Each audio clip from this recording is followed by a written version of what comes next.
"We should go to bed soon," Jenna, the eldest daughter, whispered, though the suggestion was hollow. No one moved.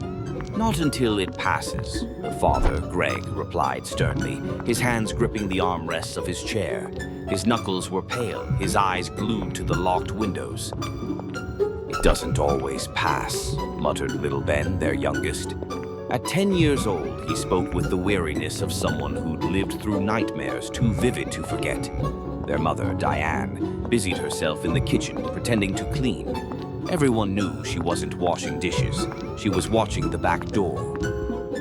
For as long as the Everetts could remember, the night held more than shadows.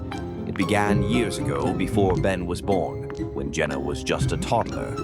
The first encounter was subtle, a scratching at the windows, distant and faint.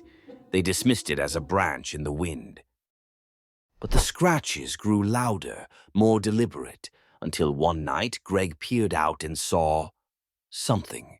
He'd never described it. Whatever he saw, it changed him. From that night on, the family never let darkness take them unprepared. The night had rules, all doors and windows locked by sunset. Every light in the house on. Never, under any circumstances, open the curtains after dark. Do not acknowledge noises. Tonight felt different. The air carried a charge, a tangible electricity that made their skin crawl. Even the house itself seemed to breathe uneasily, the wood creaking and groaning despite the absence of wind. "Dad," Jenna said, her voice trembling, "do you feel it?" Greg didn't answer, but the way his jaw tightened confirmed it. Ben shuffled closer to Jenna, clutching her arm. "It's louder tonight," Diane said suddenly from the kitchen. Her voice was barely above a whisper, but in the suffocating quiet it was as loud as a shout. Everyone turned to her. She was staring at the back door, her dish towel clenched tightly in her hands. Then they heard it. A low, guttural growl, distant but unmistakable. The sound didn't come from an animal they recognized. It was primal, alien, something that didn't belong in their world. Ben whimpered, and Greg shot him a warning glance. "Stay quiet," he hissed. The growl came again, closer this time. It was followed by the sound of heavy footsteps dragging through the dirt outside. Jenna swallowed hard, her throat dry as sandpaper. She reached for Ben, pulling him onto the couch beside her. "What if it gets in?" Ben whispered, his voice quivering. "It won't," Greg said firmly, though he didn't sound convinced. The footsteps stopped, replaced by silence so profound it was deafening. The family held their breath. Then came the scratching. Slow, deliberate, and unnervingly high-pitched, it began at the front door. Diane let out a small gasp, and Greg shot her a look of warning. "Don't react," he mouthed. The scratching moved, circling the house, scraping against every window. It was methodical, as though testing the barriers. Jenna felt her stomach churn when the sound paused at the living room window. The curtain rustled slightly as if something was peering in. She clenched Ben's hand, her nails digging into his skin. Suddenly, the lights flickered. "No," Diane whispered, abandoning the pretense of cleaning and rushing to Greg's side. "Not now." "It's testing us," Greg muttered, rising to his feet. "Everyone stay together."